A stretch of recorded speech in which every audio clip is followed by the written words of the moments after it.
à tous les justes du monde. Et puis comme j'avais dit hier, bonsoir à tous les futurs justes. Que Dieu suscitera partout dans le monde. Aujourd'hui, nous sommes à notre deuxième séance de nos enseignements du soir.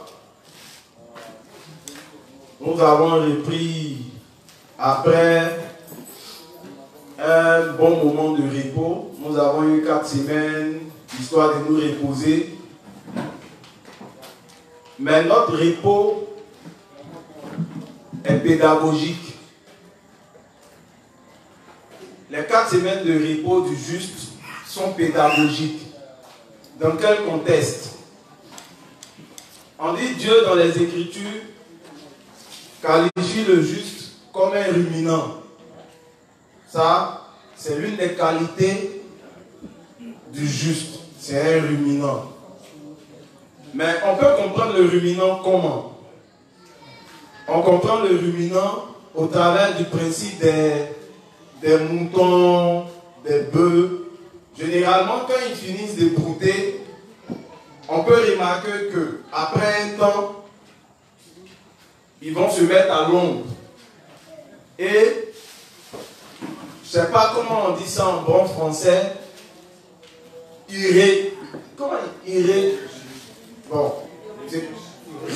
régurgite, c'est ça, non? Voilà, bon. Je disais souvent français fatigue. Ils font ressortir.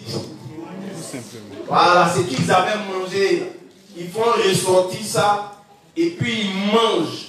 Mais cette fois-ci, ils mangent doucement. Ils mangent doucement, ils refont ressortir et puis ils mangent doucement, doucement, doucement pour bien marcher la nourriture. C'est un peu l'esprit du repos du juste. Après un bon moment d'enseignement, l'enseignement ici, quand on vient recevoir, nous venons brouter. Ou bien? Mais ça, c'est dit où? Hein? C'est dit où que les enseignements sont le moment pour le juste de brouter de l'aide. Parlons des Écritures. Jean 10.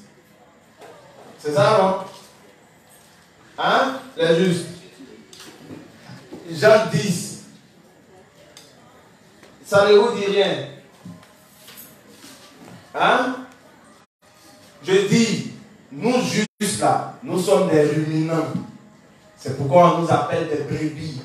On dit un ruminant quand il finit de manger. Donc, quand il finit de prendre les enseignements dans l'église, il les fait sortir après pour marcher. Donc, il rumine les enseignements qu'il a reçus. Maintenant, je demande, en quoi est-ce que les enseignements que nous recevons ici, c'est, j'ai demandé quoi? Hein? C'est dit où? Que quoi? Qu'on a droit à ruminer ou que nos enseignements sont considérés comme de la nourriture ou comme des aides. Et puis j'ai dit, pour répéter, j'avais donné quel test? Jean 10. Maintenant, Jean 10, en quoi est-ce que c'est notre repère? Jésus dit, il est quoi pour nous? Il est le berger. Et qu'il est là, il est la porte. Quand on rentre là, qu'est-ce qu'on trouve? De verbe par tuerage.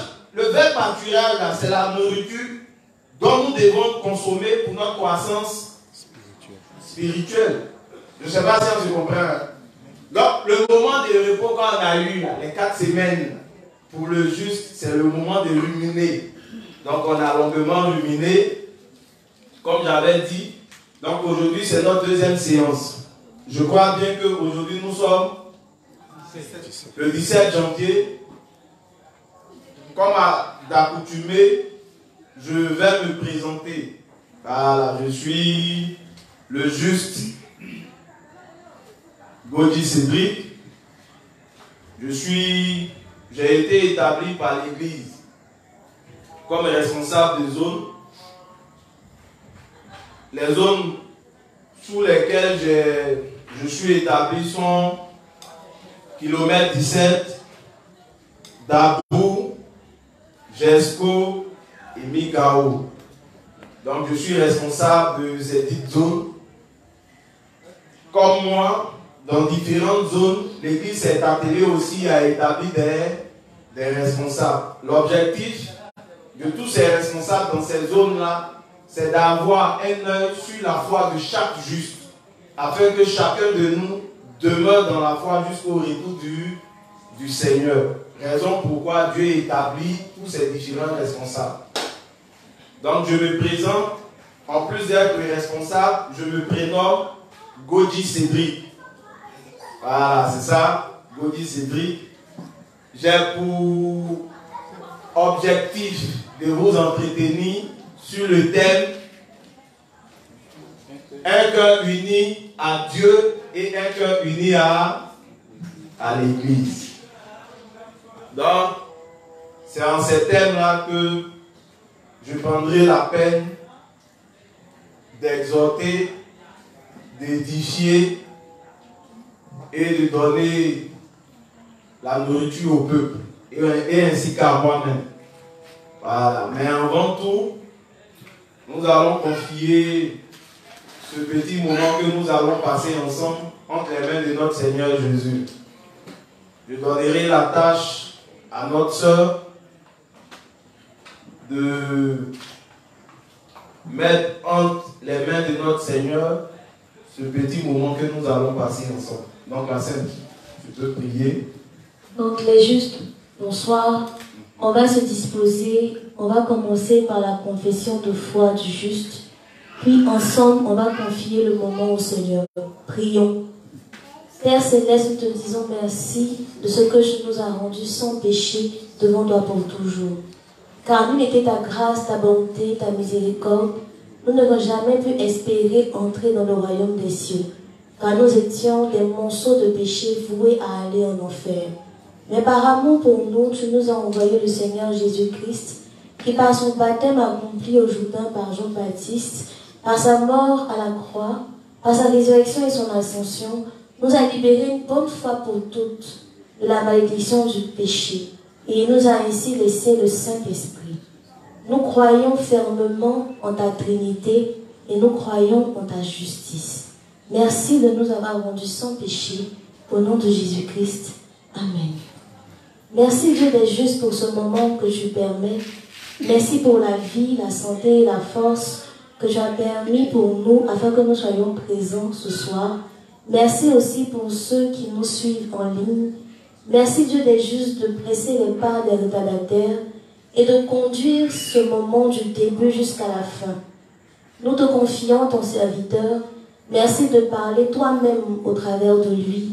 Et merci de disposer ton peuple à recevoir ta précieuse parole.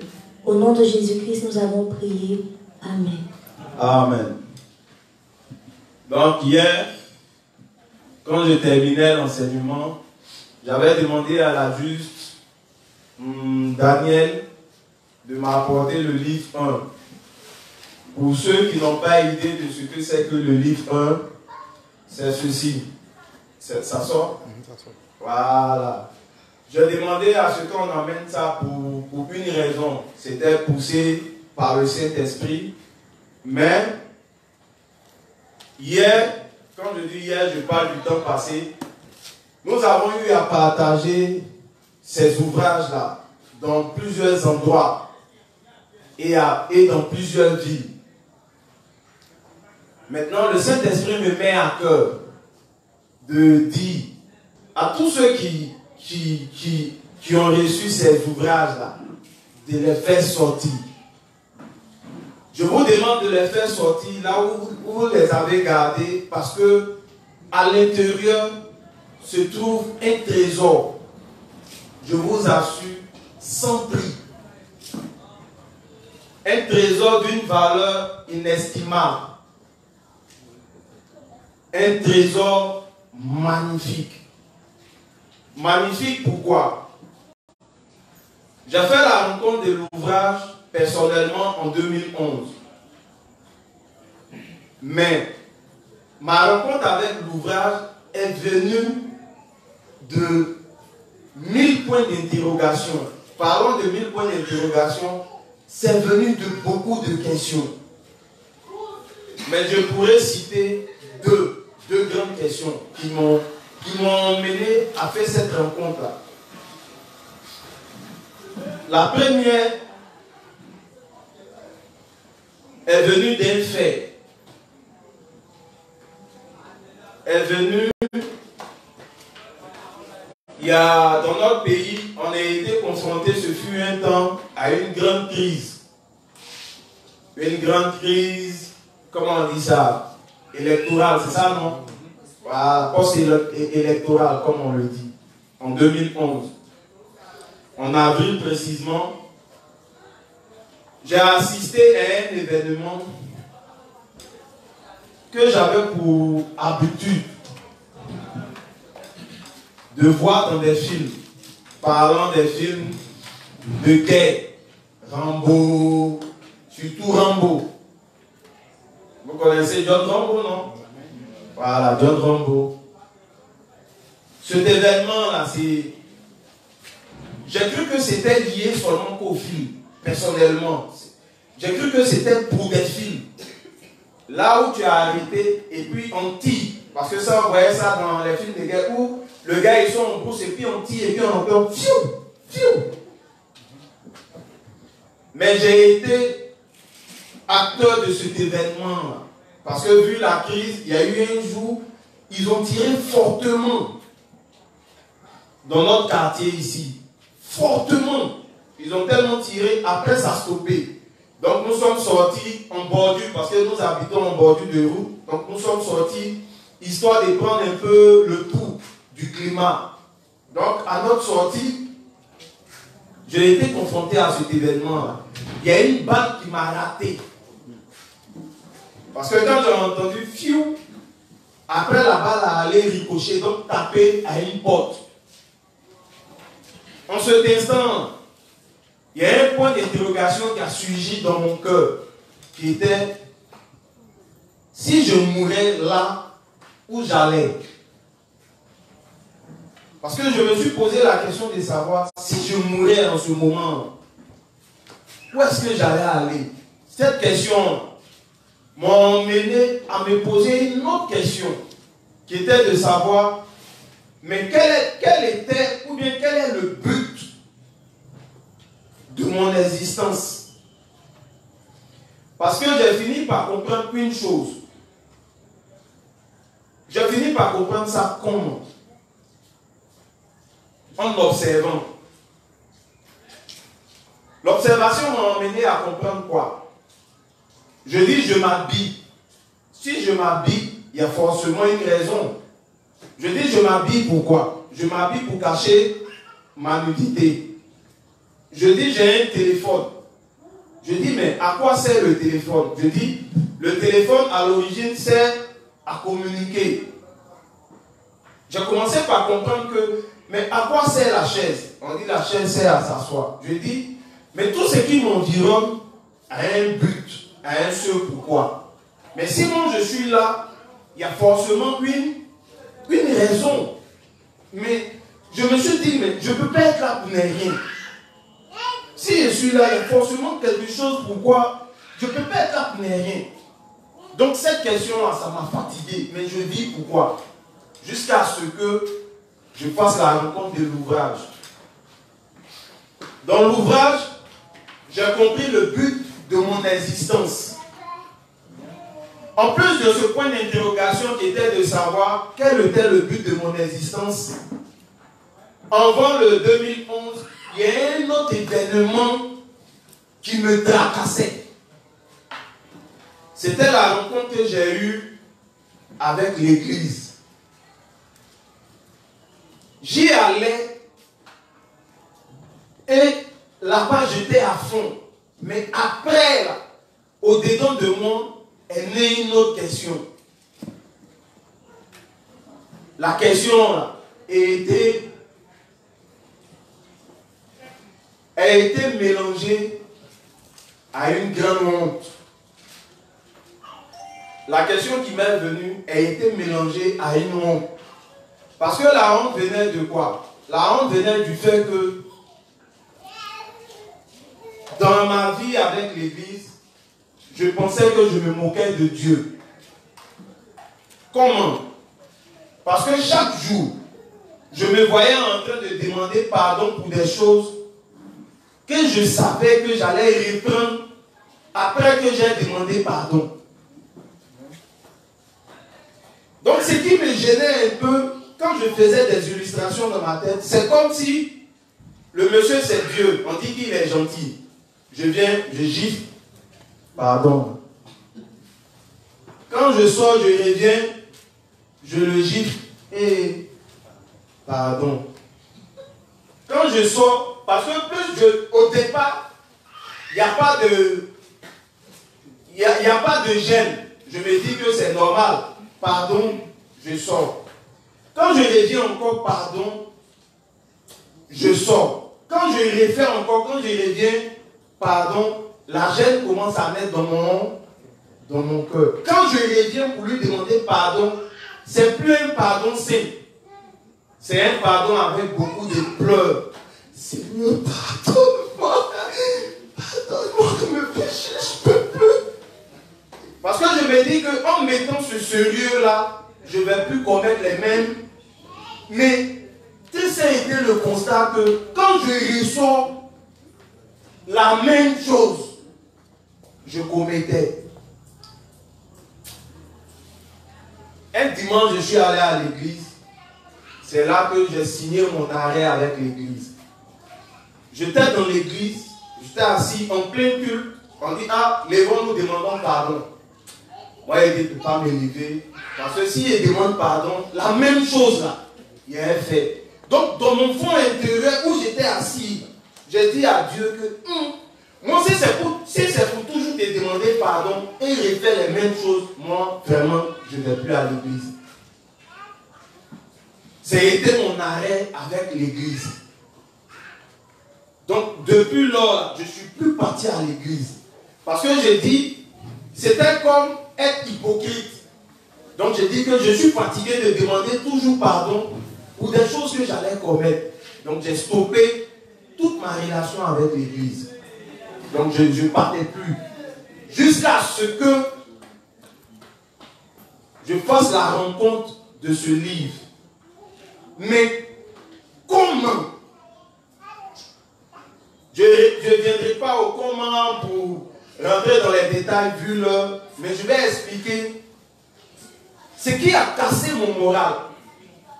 Je vous assure que j'avais jamais entendu ça de ma vie.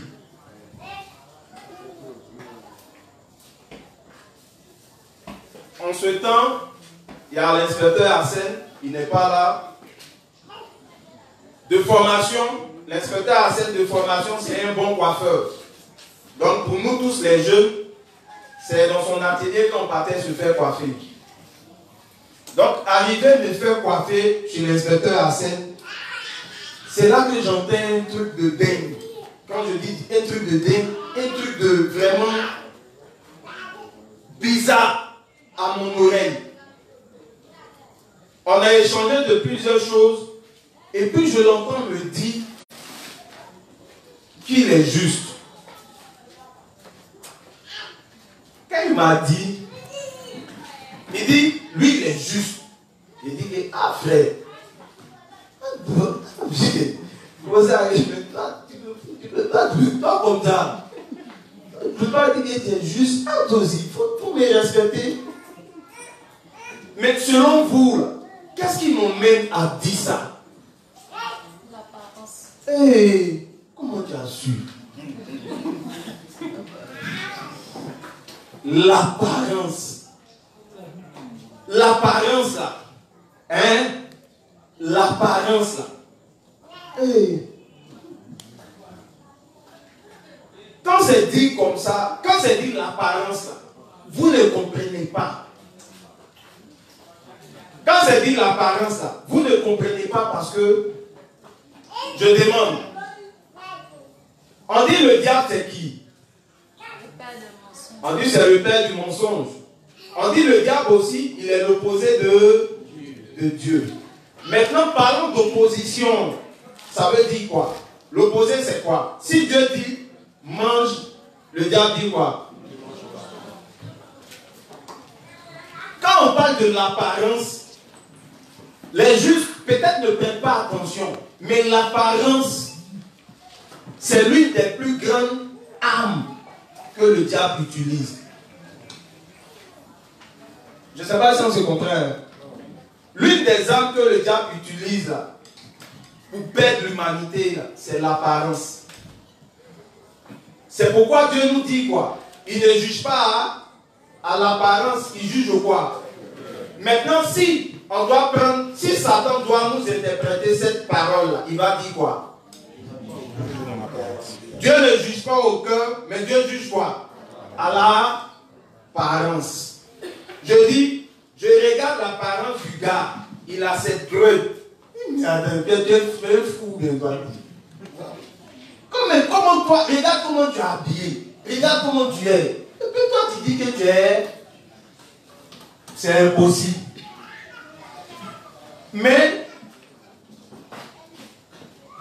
en tout cas, vraiment, il y a quelque chose qui m'a plu un peu, qui me plaît un peu chez moi.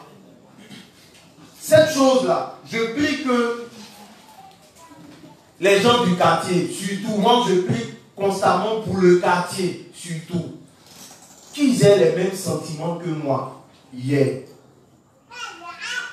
Parce que, quand l'inspecteur m'a dit qu'il est juste,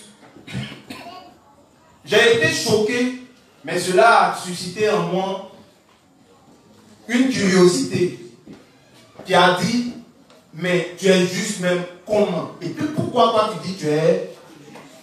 C'est là qu'il m'a donné rendez-vous. Quand il m'a donné rendez-vous, il dit que c'est son lieu de travail ici. Mais si je veux en savoir plus, là, de venir, on va en parler. Je me souviens comme si c'était hier. Quand je venais,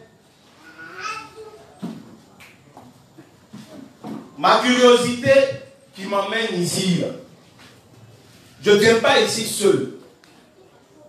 J'explique ça avec une image. Moi, je ne suis pas paille. Je suis peut-être t-shirt. Je suis peut-être polo. Quand je dis je suis t-shirt, je suis polo, ça veut dire que j'aime les polos, j'aime les t-shirts. Maintenant, il savait que je veux porter maintenant des chemises paille. La logique dit, si je veux me mettre en chemise paille, l'intelligence dit, il faut côtoyer peut-être quelqu'un qui connaît les pailles pour pouvoir t'orienter. Vous savez pourquoi? Parce que l'ignorance peut t'emmener à payer un paille de 600 à 12 000. Est-ce que ça se comprend? Amen.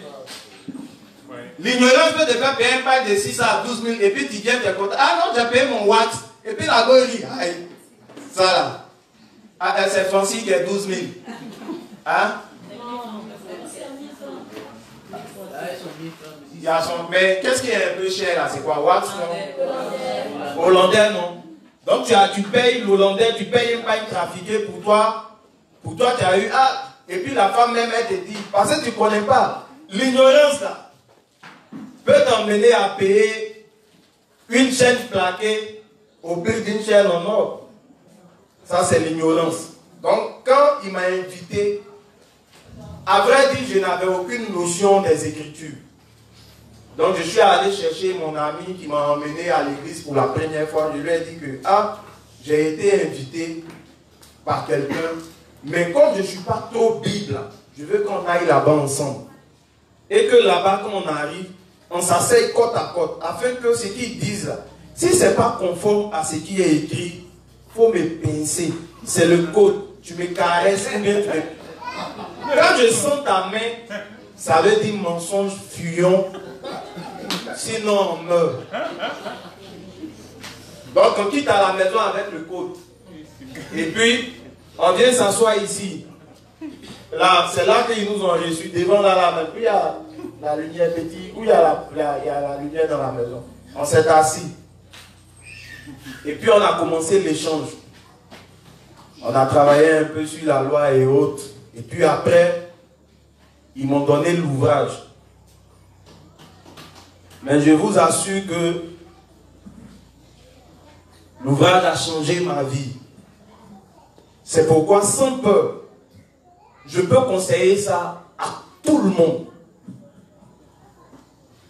Je peux conseiller ça aussi à tous les passants. Même si vous passez et que vous voyez ça dans une librairie, quand on vend, même à 2000 cas, même à 1000 francs, parce que nous, on distribue ça cadeau, nous. Mais il y a certains qui revendent, ce n'est pas un problème. Là où vous irez acheter sans peur, il y a la vie dedans. Pas n'importe quelle vie, il y a la vie éternelle. Parce que dedans, les deux points d'interrogation premiers que j'avais, qui étaient de savoir quel est le but de ma venue sur terre, et puis pourquoi je n'arrivais pas à arrêter de pécher. Tout a été résolu dans l'ouvrage. Maintenant, pour ceux qui ne savent pas lire, ou pour ceux qui ne veulent pas lire, qui ont les livres, qui ont mis ça dans la chambre, faites sortir. Hein, frère, tu m'entends? Il faut faire sortir. Hein? Si tu ne veux pas lire là, c'est pas bien grave pour l'instant, il faut faire sortir. Hein? Tu as compris? Il ne faut pas te fâcher, hein? Il faut faire sortir. Je dis ça pourquoi? Un matin, il y a l'inspecteur Ivra qui me fait un briefing, qui me fait part d'une chose qui a suscité beaucoup de joie dans mon cœur. Il me dit, ah Cédric, tu connais, on a un ami là, il dit, comment il s'appelle? Anas. Il dit, si. Il dit, oui. Il dit, Anas, il a un frère. Ah, André, il est juste, hein. Il dit, comment? Maintenant, il va m'expliquer les circonstances dans lesquelles le frère est devenu juste ou a cru en l'évangile. Mais maintenant, pour me laisser un peu me reposer, je sais que c'est pas... Peut-être qu'il n'est pas trop habitué, peut-être que... Mais je sais que c'est un habitué du micro. Donc, je n'aurai pas peur. Je veux qu'il explique les circonstances dans lesquelles il a fait la rencontre du livre. Je veux qu'il fasse ça seulement pour nous. Voilà, tu vas le voilà, c'est mon frère. Non, ils ne vont pas voir ta chaussure, ne te gêne surtout pas.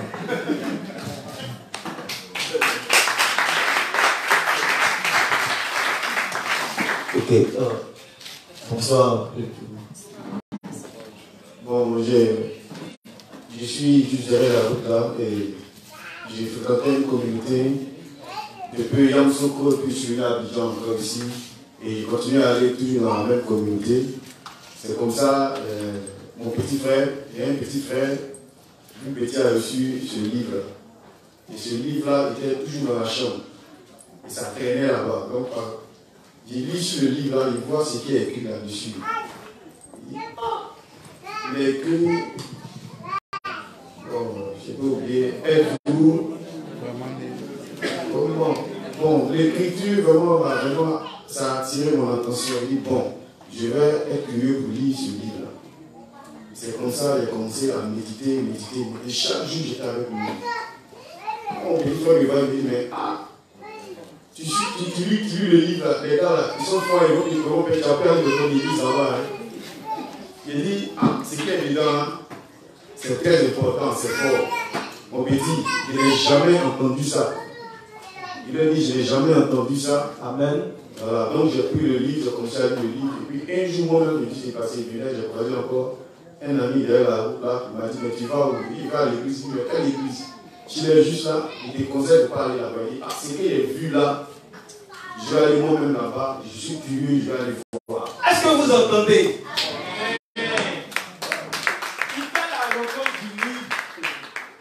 Et puis il dit, il renvoie à l'église des justes.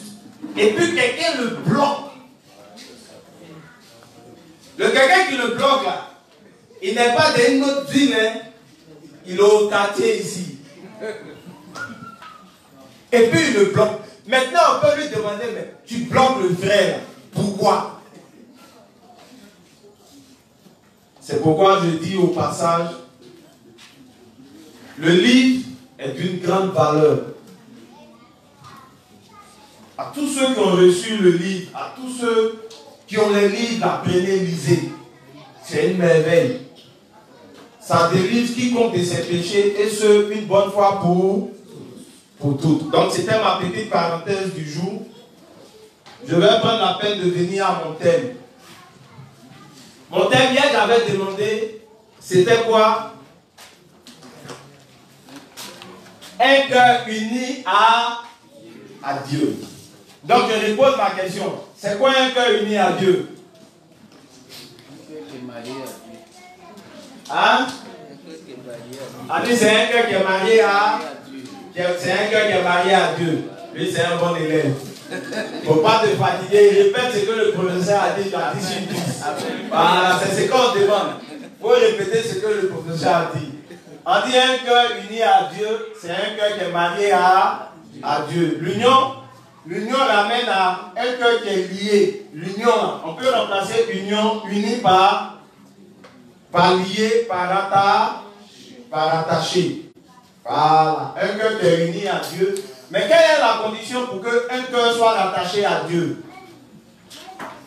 Est-ce que tout cœur peut être rattaché à Dieu comme ça?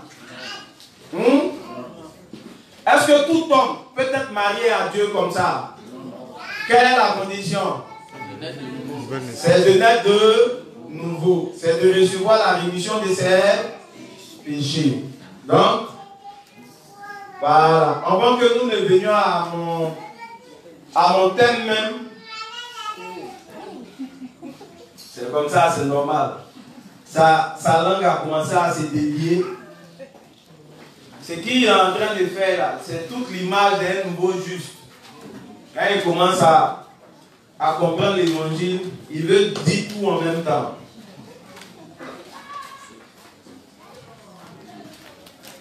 Le travail que nous ferons aujourd'hui, le travail nous aidera à comprendre l'essence de mon cours. Je ne sais pas si on se comprend.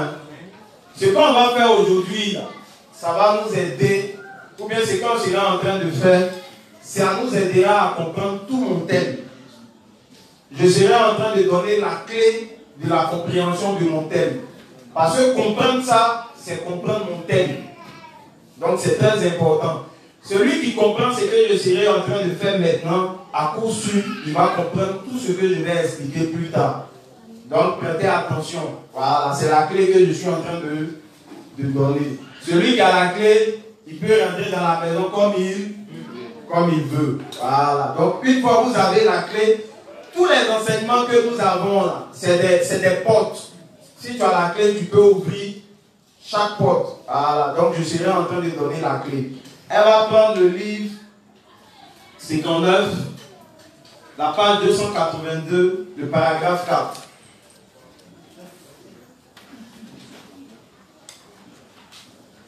Livre 59, page 282, et pardon, 55 s'il vous plaît. Excusez-moi, c'est le livre 55. 55. Livre 55, page 282, le paragraphe 4. Okay. Sarah était obéissante à Abraham. C'est compris, non? C'est le grand titre. Ça, on peut retrouver ça dans le cahier des principes sur le mariage. Le nouveau cahier qui a été effectué là. On dit Sarah était obéissante à Abraham. Donc c'est le grand titre. Le grand titre nous dit que Sarah était obéissante à Abraham. C'est ça, non? Voilà. Tu peux? Mais je ne comprends pas. Jovan n'est pas encore arrivé. Il a un malaise, sinon il va venir. Ah, il va venir. Parce que là, j'ai besoin d'un peu d'eau citron et d'un peu d'eau au miel pour me ressourcer un peu. Vas-y. Sarah obéissait de tout cœur à son mari Abraham. Prêtez attention. Hein. On dit le grand titre, c'est le fait que Sarah soit obéissante. On prête attention. Hein. Voilà. Sarah obéissait de tout cœur à son mari Abraham. Elle était si obéissante qu'elle voulait même épouser un autre homme si cela pouvait sauver son mari. Il n'y a qu'une seule raison pour qu'elle fasse cela. C'est parce qu'elle pensait que son mari, qui avait reçu la rémission des péchés de Dieu, était son Seigneur. Si la femme d'Abraham avait été bornée et revendicatrice, alors il aurait été presque impossible qu'elle suive Dieu. Quand Abraham était sur le point de l'envoyer vers Pharaon, si elle n'avait pas été obéissante à son mari, elle lui aurait dit, « Comment peux-tu me faire cela? Comment peux-tu m'envoyer épouser quelqu'un d'autre pour sauver ta propre vie? Si je dois épouser un autre homme, je te tuerai avant de partir. » Amen. Vous avez entendu? Vous avez compris? Vous avez entendu? Est-ce que vous avez compris? Hein? Faites deuxième lecture. La deuxième lecture, c'est pour la compréhension. Hein? Vas-y. Sarah obéissait de tout cœur à son mari Abraham. Elle était si obéissante qu'elle voulait même épouser un autre homme si cela pouvait sauver son mari. Est-ce qu'on comprend? L'obéissance de Sarah l'emmenait à vouloir faire quoi? À vouloir même marier un autre homme. Vas-y. Il n'y a qu'une seule raison pour qu'elle fasse cela. C'est parce qu'elle pensait que son mari, qui avait reçu la rémission des péchés de Dieu, était son Seigneur. On dit, mais quel était l'objectif? Pourquoi Sarah était prête à faire ça? Hein? Ouais, mais l'obéissance là, ça venait de quoi? Elle a expliqué. Non, ici. Récent la petite partie. C'est parce qu'elle pensait que son mari, qui avait reçu la rémission des péchés de Dieu, était son Seigneur. Est-ce qu'on se comprend? C'est cette compréhension qu'elle avait qui l'emmenait à être obéissante. Maintenant, son obéissance là consistait à quoi?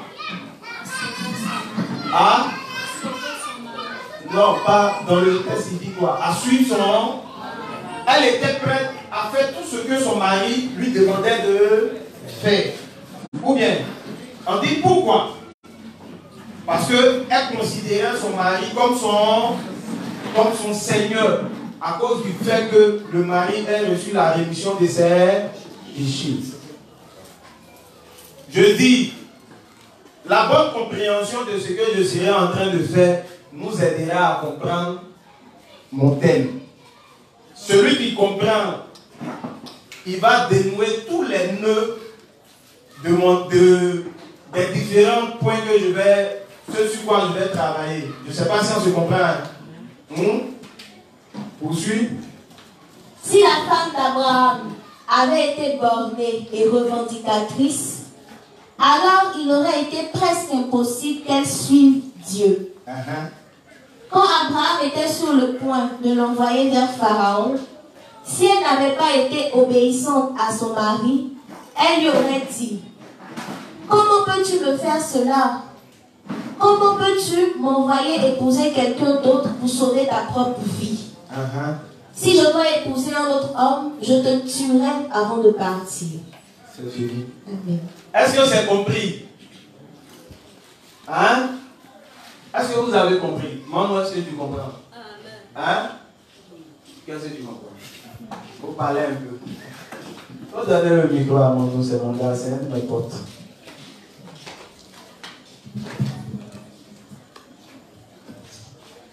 Hé, Manu, hein? Je veux que tu m'expliques, hein?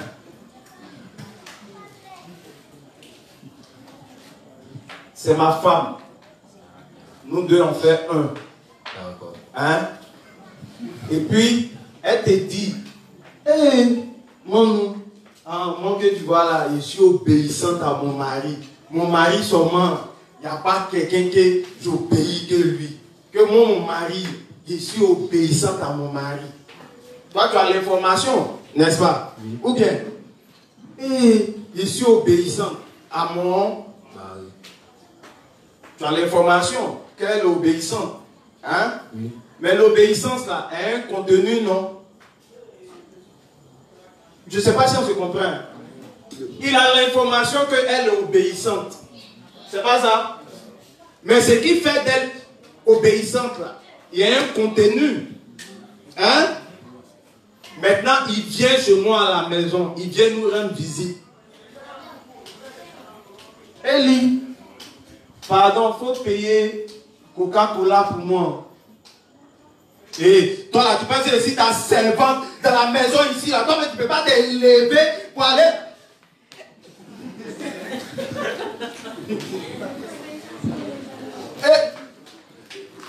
Manou, elle t'a dit quoi? Elle est obéissante. On dit l'obéissance là consiste à quoi? À faire tout ce que te dit ton mari. Ce sont ces œuvres là qui déterminent que ce qu'elle dit là, c'est comment? C'est vrai ou c'est faux? Maintenant, moi, elle lui dit, Eli, pardon, il faut aller payer Coca. Et puis elle dit que, tu penses que c'est ta servante, c'est à cause de moi, toi tu n'as pas de pied. Je suis quitté au marché, moi il a tout fait dans la maison là, toi tu es là même pourquoi?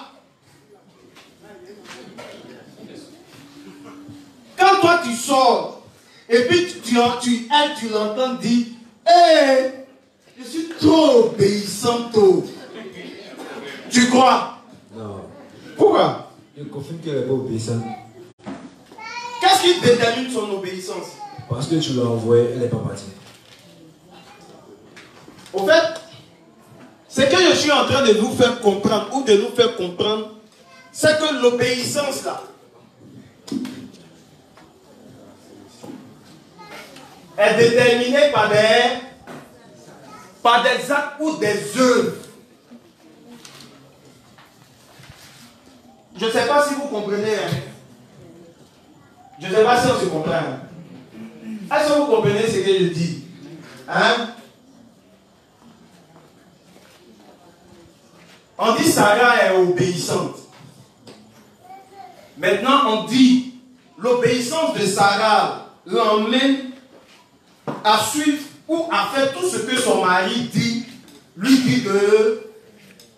Son mari lui a dit de faire quoi que vous savez qu'elle allait faire. Hein? Son mari lui a demandé de dire, dimanche le père Cheikh a parlé de ça, son mari lui a demandé de dire, elle est sa soeur. Qu'est-ce qu'elle a fait? Et puis elle a fait quoi? Elle allait dans les mains, elle allait dans les bras de Pharaon. Mais elle a fait ça pour moi. Par amour de son... L'acte qu'elle a fait, c'est l'acte-là qui détermine son obéissance. Son obéissance. Si on a le mot de obéissante et qu'on n'a pas les actes, c'est pas l'obéir. Je ne sais pas si vous me comprenez. Si on a le mot et qu'on n'a pas les actes, c'est pas l'obéissance.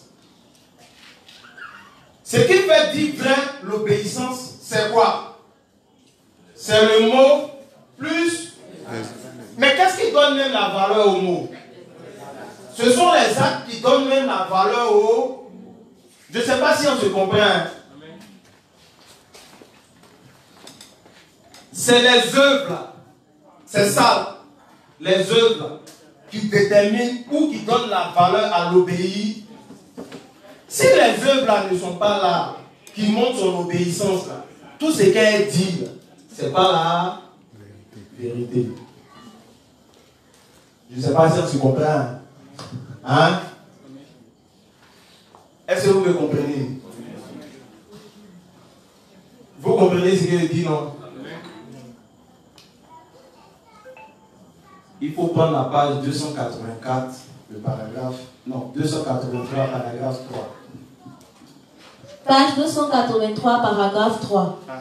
Sarah a uni son cœur à son mari. Le titre dit, Sarah a uni son cœur à son mari. C'est ça, non? Vas-y. La femme d'Abraham, Sarah, a uni son cœur à son mari. Elle faisait un avec Abraham à 100%. Donc on dit unir son cœur à son mari, c'est faire quoi?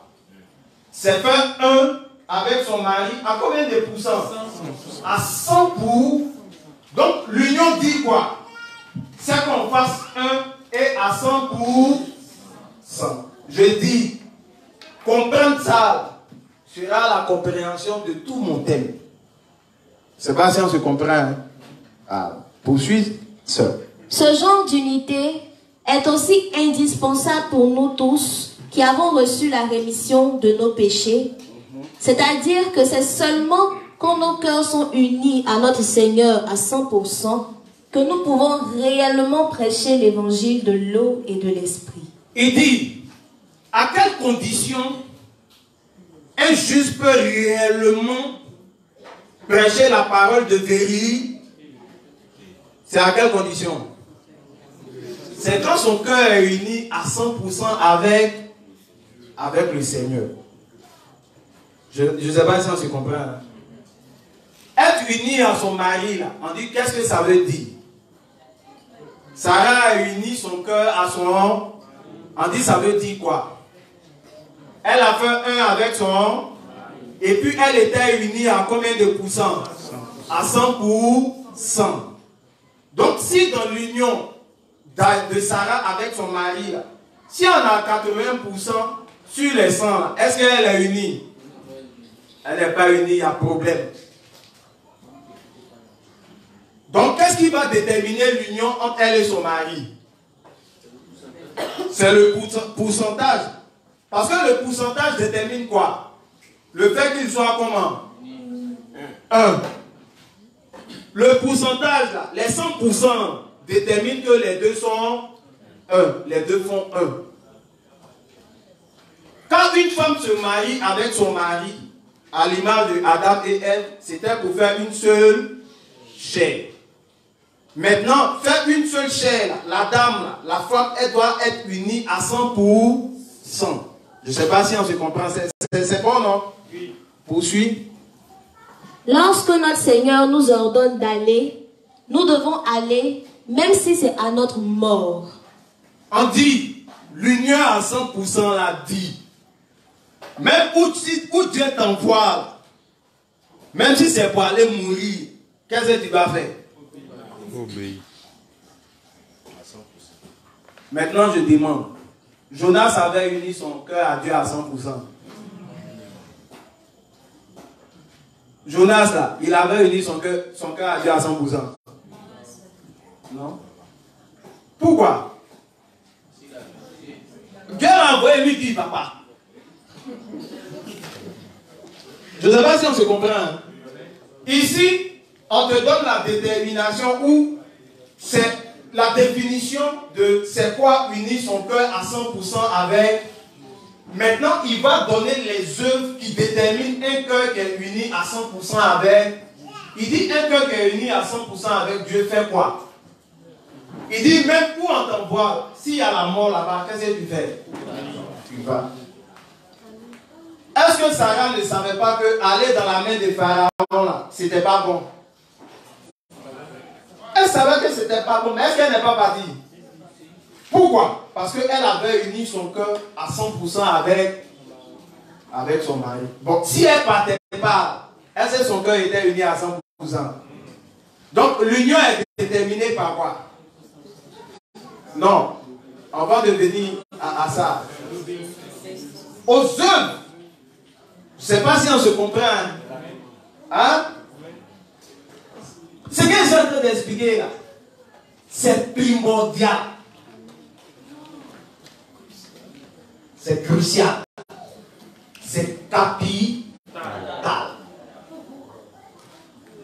Poursuis. Lorsque notre Seigneur nous ordonne d'aller, nous devons aller, même si c'est à notre mort. Donc ici, il est en train de déterminer quoi? Hein? On peut dire, comme elle a dit, les caractéristiques ou les œuvres d'un cœur qui est uni à son mari. Je ne sais pas si on se comprend. Ici, là, on peut déterminer un cœur qui est uni à Dieu. Le cœur qui est uni à Dieu, c'est le cœur qui fait quoi? Partout où Dieu l'envoie, il va. Même si ce n'est pas bon, lui-même il sait que ce n'est pas bon, il s'en va. Mais maintenant, est-ce qu'il fait le contraire? Vous voyez un peu, non?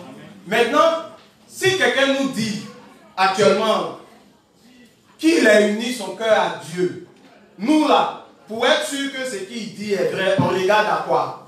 Avec ses œuvres. Parce que ce sont ces œuvres qui vont déterminer son union avec. Est-ce que vous comprenez? Hein? Est-ce que vous comprenez? Poursuivre. Et quoi que le Seigneur nous ordonne de faire, nous devons le faire.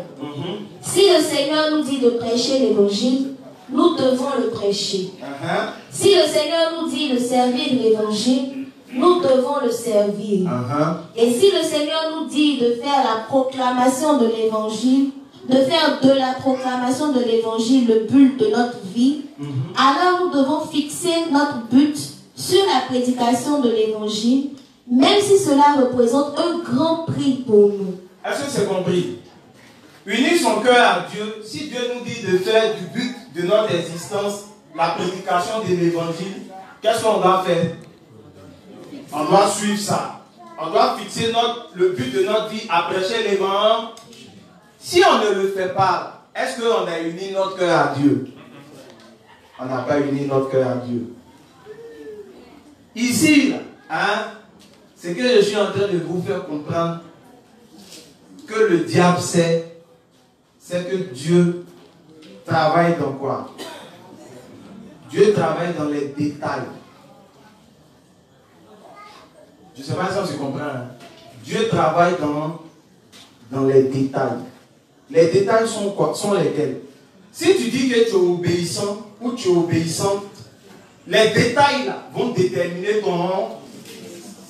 Les détails c'est quoi? Ce sont tes œuvres. Les œuvres que tu seras en train d'accomplir, ce sont ces œuvres là qui vont déterminer ton obéissance. Donc Dieu est dans les détails. Vas-y. Ceux qui mènent une telle vie sont ceux qui ont uni leur cœur au Seigneur à 100%. Donc ceux qui ont uni leur cœur au Seigneur à 100%, c'est ceux qui font quoi? Qui vont partout où Dieu les a.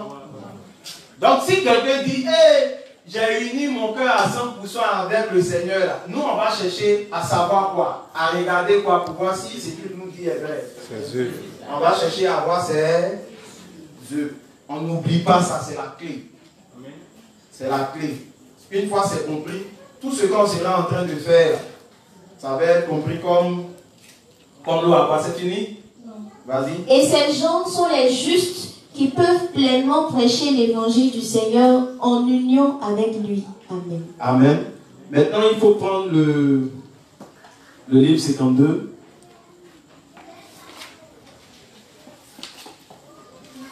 Le livre 52, la page 186, son paragraphe 2. Les couples se séparent quand ils n'ont pas le même cœur. Livre 52, page 186, paragraphe 2. Il dit, les couples se séparent à quelles conditions? Quand ils n'ont pas le même. Donc, s'ils ne sont pas unis à 100%, qu'est-ce qui va se passer? Il y a séparation. Ici, Dieu est en train de nous donner l'origine des divorces. Vas-y. Deux personnes prendront des chemins séparés si leurs cœurs ne sont pas unis comme un seul. Est-ce qu'on se comprend? Si les cœurs ne sont pas unis comme un seul, il y aura forcément séparation. Vas-y. Donc, le mariage consiste à quoi? À unir les deux cœurs pour faire un cœur pour aller dans une même direction. Ou bien? Donc, ce qui va revenir à dire que quoi? Si ma soeur dit qu'elle est mariée, si son mari va à gauche, qu'elle va à droite, est-ce qu'ils sont unis? Ils ne sont pas unis. Je ne sais pas si on se comprend. Hein? Poursuivre. Même un couple marié va se séparer si leur cœur n'est pas uni comme un seul. Mais les Écritures nous disent qu'Enoch a marché avec Dieu pendant 300 ans. Marcher avec Dieu, c'est unir son cœur.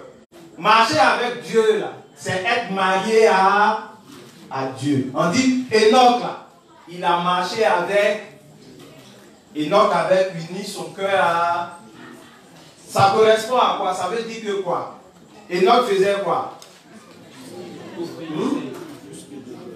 Enoch faisait tout ce que Dieu lui demandait de... Je ne sais pas si on se comprend. Maintenant, imaginons que Enoch a marché avec Dieu.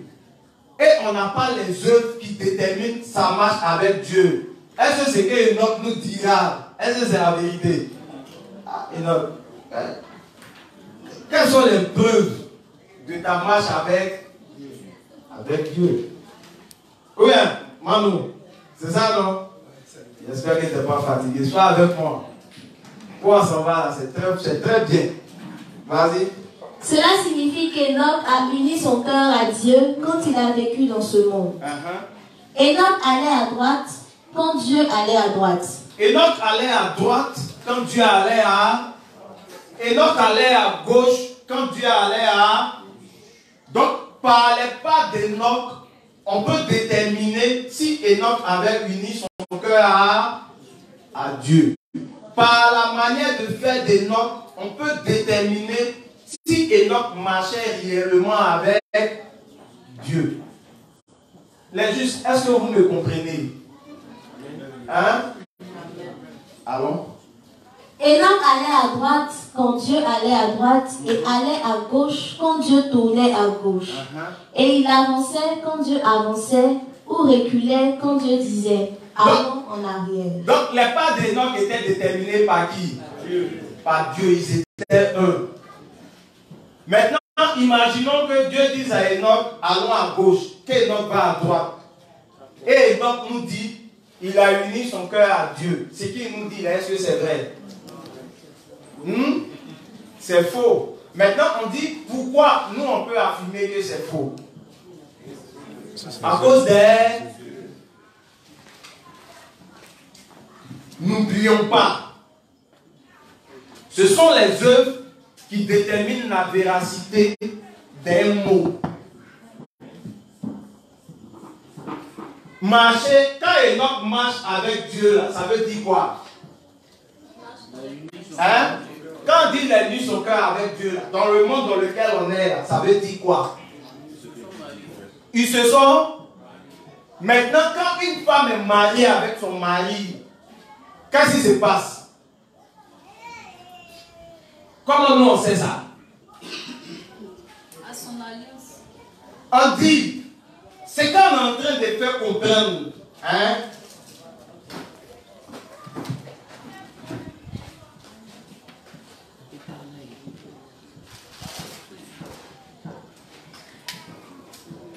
L'alliance là, c'est quoi? C'est la bague. L'alliance là, c'est la bague. C'est quand on est en train de faire comprendre, l'alliance ne détermine pas le mariage. Est-ce que vous comprenez ce que je suis en train d'expliquer? Est-ce que vous comprenez ce que je suis en train d'expliquer? L'alliance là, porter bague en main, tu as bague, tu montes, je me suis marié. C'est pas ça qui détermine le mariage. Je ne sais pas si on se comprend. Maintenant, qu'est-ce qui détermine le mariage? Maintenant, quelles sont ses œuvres? C'est quand la femme suit son mari là où il lui demande de... Merci. Merci. Celui qui m'envoie cette eau a uni son cœur au révérend. Maintenant, pourquoi? S'il a obéi. Parce qu'il est en train d'appliquer le principe du... Les œuvres sont là. Ou bien? Ce que je suis en train de faire comprendre à nous tous là, c'est que mettre bague de mariage là, ça ne dit pas de toi que tu es marié.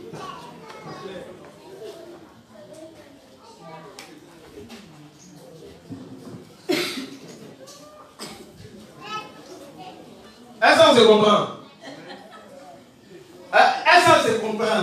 Amen. C'est clair. Hein?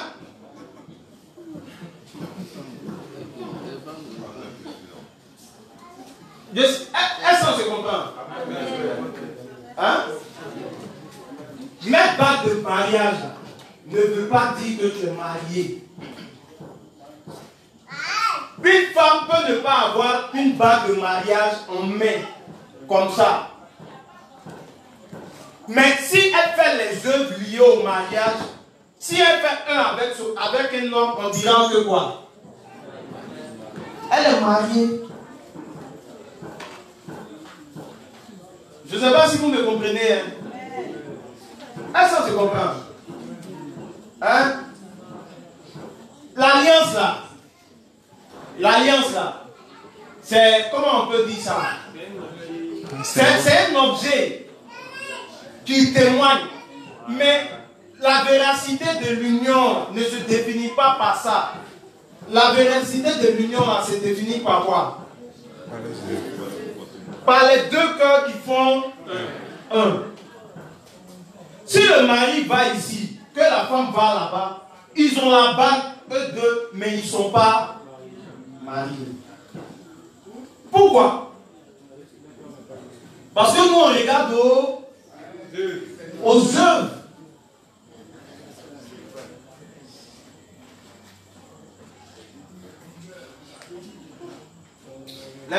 Est-ce que vous comprenez? Hein? Tu comprends? Hein? Sérieux, est-ce que vous comprenez? Est-ce que tu peux comprendre qu'une femme qui est allée devant le maire, oui, et puis elle a embrassé son mari, toi-même qui as mangé le gâteau, qui a dansé, tout ça, on te dit qu'ils ne sont pas encore mariés. On dit, ah, mais comment l'inspecteur peut dire ça? Mais elle a la bague. On dit, ah, ils ne sont pas mariés parce que le mariage est déterminé par des œuvres. Un mariage sans œuvre qui détermine le mariage, c'est pas un mariage. Je ne sais pas si on se comprend. C'est déterminant. Je dis, c'est la clé. Une fois ça, là, c'est compris. Tout ce qu'on va dire. Une fois ça, c'est compris. Vous comprendrez le paradis. La compréhension de ça, ça vous emmène à comprendre le paradis. Si quelqu'un comprend ce que je suis en train de dire, il va comprendre le paradis.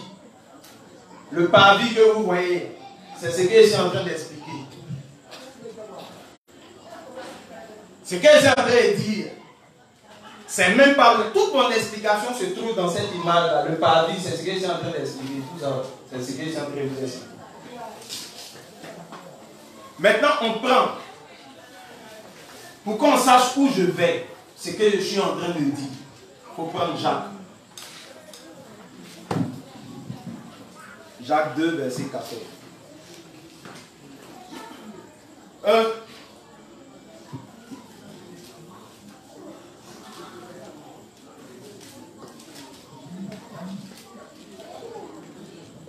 Jacques 2, verset 14. Mes frères, que sert-il à quelqu'un de dire qu'il a la foi s'il n'a pas les œuvres? Est-ce que c'est compris? Il dit, que sert-il de dire à quelqu'un, ou bien que sert-il à quelqu'un de dire qu'il a la foi s'il n'a pas les... Qu'est-ce qui donne la valeur à la foi? Ce sont les œuvres. Qu'est-ce qui donne la foi? Qu'est-ce qui donne la valeur à la foi? Poursuis. La foi peut-elle le sauver? Maintenant, il demande, est-ce que la foi sans les œuvres, ça peut sauver quelqu'un? Je ne sais pas si vous comprenez. Qui dit non? Vous ne comprenez pas? Hein?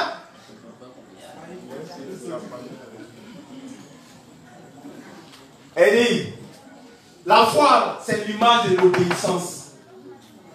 Être obéissant, on dit ça veut dire quoi? C'est de suivre son mari ensemble pour tout ce qu'il nous demande de faire, c'est de...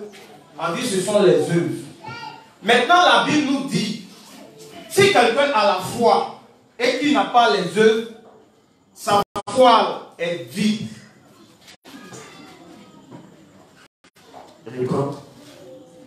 Mes frères, que sert-il à quelqu'un de dire qu'il a la foi s'il n'a pas les œuvres? La foi peut-elle le sauver? Il pose la question, est-ce que la foi seulement peut sauver un homme? La question qu'il pose, est-ce que la foi seulement peut sauver? Dans le cadre du mariage là, humain, la foi va consister à quoi? Ou bien la foi va représenter quoi? La bague, l'alliance. Maintenant, on demande, est-ce que la bague seule, ça peut maintenir le foyer? Non. C'est pas la bague qui fait le foyer. C'est pas la bague qui fait le mariage. Poursuis. Si un frère ou une soeur sont nus et manquent de la nourriture de chaque jour, et que l'un d'entre vous leur dise, allez en paix, chauffez-vous et vous rassasiez. Est-ce qu'on se comprend? Mike, c'est mon frère. Mike, c'est mon frère. Et puis, on a un témoignage de Mike. Mike est gentil, hein? Mike, vous voyez, Mike est gentil. Ah non, Mike, c'est un bon gars. Ah non, Mike est gentil. Et puis, chacun a le témoignage. Donc, l'élément que nous, on a, c'est Mike est gentil, Mike est gentil. Donc, nous tous, on a ça. Et puis, un matin, on dit, il est fait. Mikey, j'ai faim. Le frère, sois fort. Quand il me dit ça, il est en train de déjeuner, il est en train de manger. Cédric, je compatis avec toi. Courage, sois fort, fonce. La faim n'a jamais tué quelqu'un. Sois courageux. Sois courageux, fonce. Fonce. Présent. La foi. Bon. C'est mon frère. Je ne sais pas si on se comprend. Hein? Ici, Dieu est en train d'illustrer tout ce que j'étais en train d'expliquer. Il présente la foi. Et puis il dit, la foi sont les œuvres, elle ne sert à rien. Maintenant, il va nous donner une image. Il va nous expliquer ça de manière simple. Il dit, voici deux frères. Et puis, des frères viennent, ils sont nus. Ils ont froid, ils ont faim. Et puis, ils viennent voir les frères qui est en abondance de toutes ces choses. Et puis, il dit à ses frères, allez, soyez forts. Réchauffez-vous. Courage. Vous n'allez pas mourir. C'est la vie. Est-ce que lui, c'est un frère? C'est pas un frère. Qu'est-ce qui détermine la fraternité entre deux frères? C'est l'amour, c'est l'entraide. Dans cette histoire-là, c'est les œuvres qui déterminent ou qui caractérisent vraiment son union avec son frère. Poursuis ça. Si l'un d'entre vous, et que l'un d'entre vous leur dise, allez en paix, chauffez-vous et rassasiez, et que vous ne leur donniez pas ce qui est nécessaire au corps, à quoi cela sert-il? De dire que c'est ton frère. Je ne sais pas si on se comprend. Hein? Ici, la Dieu avance. C'est pas, le mariage, ce n'est pas la balle. Ça va au-delà. Si tu te limites à ça, c'est que tu n'as rien compris du mariage. Ça va au-delà, c'est plus grand. Ici, là, c'est que Dieu est en train d'expliquer. Être juste là, ça ne se limite pas à dire, hé, j'ai la foi.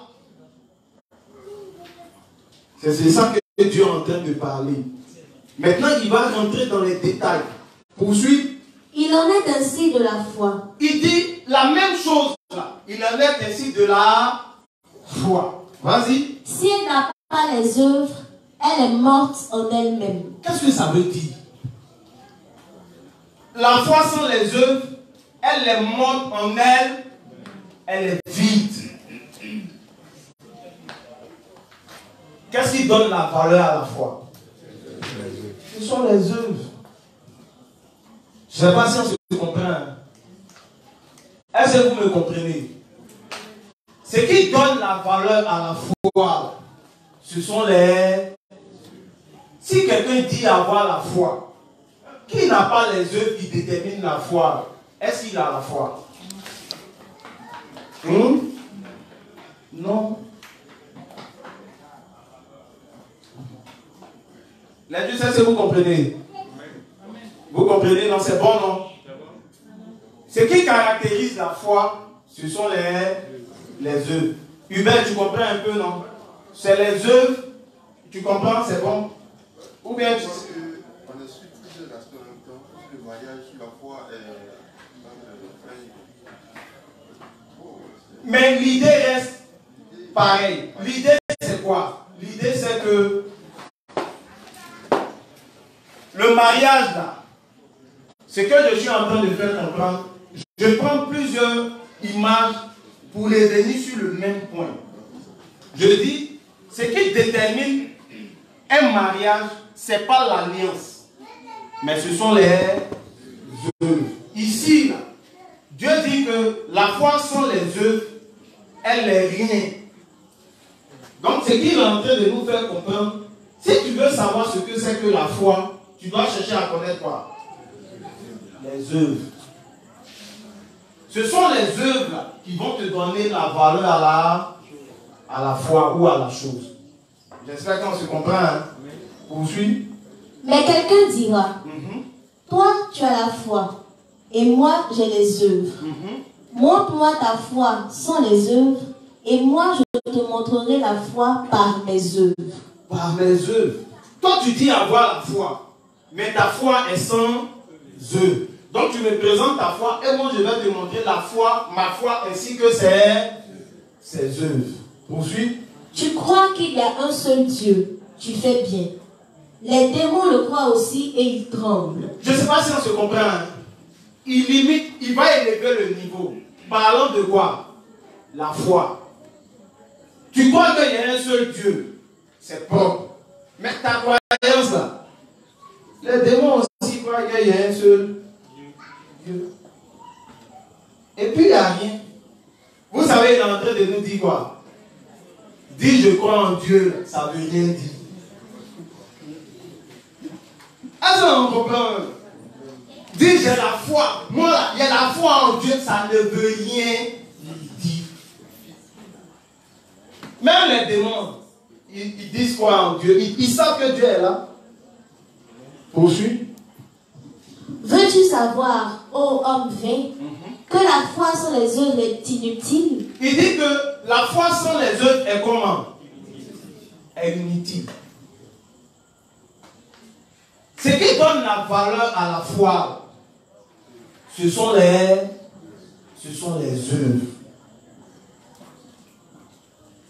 Je ne sais pas si vous me comprenez. Ce qui donne la valeur à la foi, ce sont les œuvres. Une foi sans œuvre, elle est vide. Est-ce que vous me comprenez? Une foi sans les œuvres, elle est vide.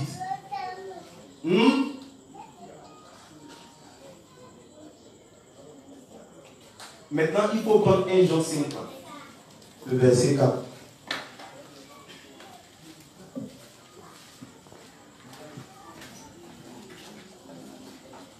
1 Jean 5, le verset 4. Car l'amour de... 1 Jean 5, le verset 4. Parce que tout ce qui est né de Dieu triomphe du monde, et la victoire qui triomphe du monde, c'est notre foi. Il dit, tout ce qui est né de Dieu triomphe du... Et quoi?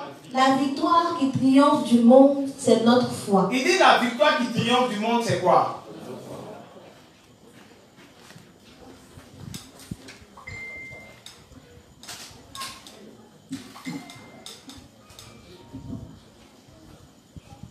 C'est comme ça qu'on triomphe, non? Ou bien c'est pas ça? C'est ça, non? On dit triompher, là, c'est quoi? Il y a eux à la fin, on sont deux. Il y a eux. Et on nous suit à la télé, hein, faut pas. Avoir la victoire, en français, ça veut dire quoi? Gagner.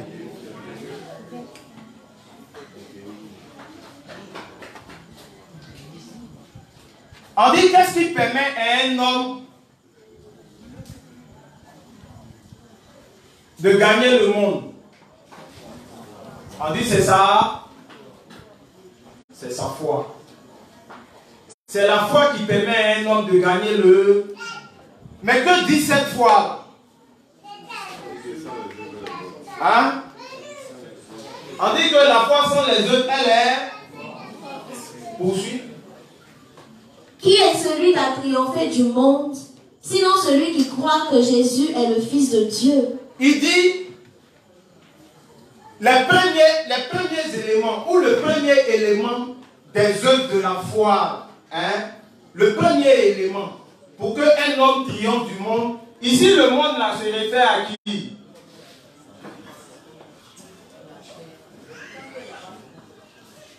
À Satan. Il dit ce qui permet à un homme de triompher de Satan. Satan met les hommes dans quoi? Dans la prison qu'on appelle quoi? Qu'on appelle le péché. Ce qui permet à un homme de vaincre le péché, on dit c'est quoi? C'est la foi.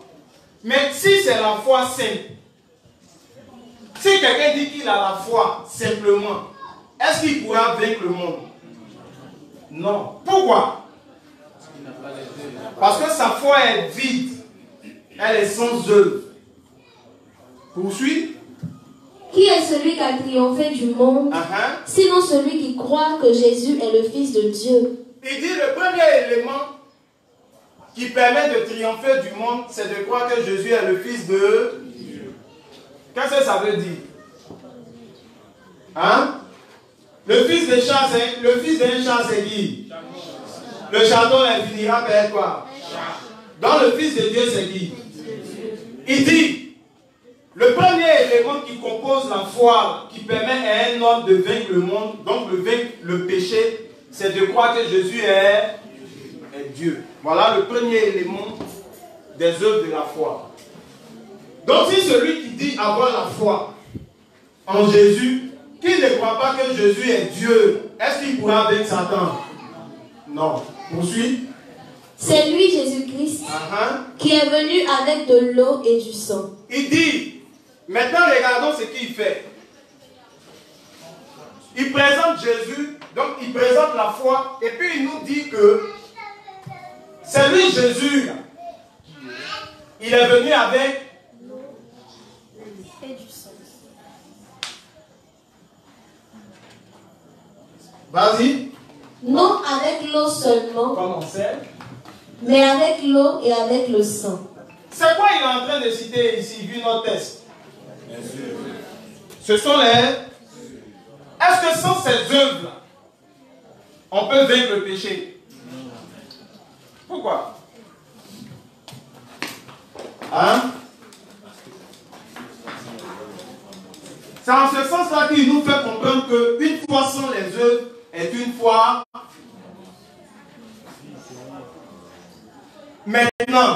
Maintenant, en termes de couple, je veux que quelqu'un m'illustre ça. La foi ici va consister à quoi? En termes de deux personnes. À l'alliance. Maintenant, si une dame dit avoir une alliance, selon nous, c'est qu'on est en train de voir. Est-ce que ça fait d'elle, à la réalité, une femme mariée? Nous, on cherchait à connaître quoi? Les œuvres. Hein? Les principes. Au fait, c'est les œuvres. Je ne sais pas si on se comprend. La foi sans les œuvres La foi est morte. Maintenant, la foi avec les œuvres, ça nous permet de faire quoi? Ça nous permet de vaincre qui? Satan. Quand nous sommes vainqueurs de Satan, nous devenons comment? Victorieux. Cette victoire-là nous emmène à proclamer que quoi? Vis-à-vis de nous-mêmes. Que nous sommes justes, que nous n'avons plus de péché. Notre sainteté est déterminée par quoi? Non.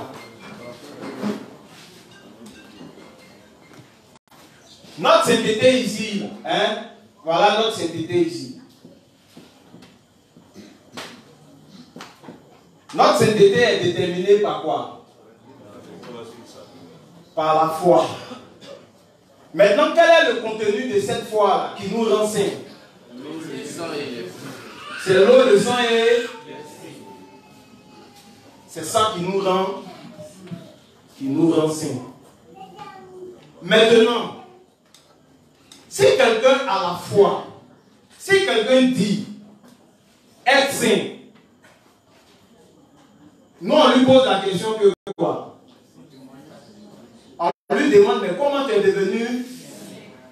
Il dit par la foi en... On lui pose quelle question? Quels sont les éléments de ta foi? Comment ce Jésus-là t'a sauvé? Parce que c'est le comment qui rend quoi? Qui rend vrai ta foi. Si ta foi est vide, est-ce que tu peux être sauvé? Jamais. Je ne sais pas si on se comprend. Hein? Les justes, est-ce que vous me comprenez? Hein? Est-ce que vous me comprenez? Hein? Est-ce qu'on me comprend? Si quelqu'un dit qu'il est juste, qu'il est saint, et qu'il n'a pas les éléments avec lesquels le Christ l'a rendu saint, sa sainteté n'est pas correcte. Pourquoi? Pourquoi sa sainteté n'est pas correcte? Parce qu'il n'a pas les œuvres qui ont permis que lui il soit victorieux de Satan. Sans les œuvres et la compréhension des œuvres, sans les œuvres et la compréhension des œuvres, on ne peut être victorieux de Satan. Les justes, est-ce que c'est compris? Est-ce que vous me comprenez? Regardez. Vous voyez l'image du tabernacle là, non? Vous voyez l'image du tabernacle là? Hein?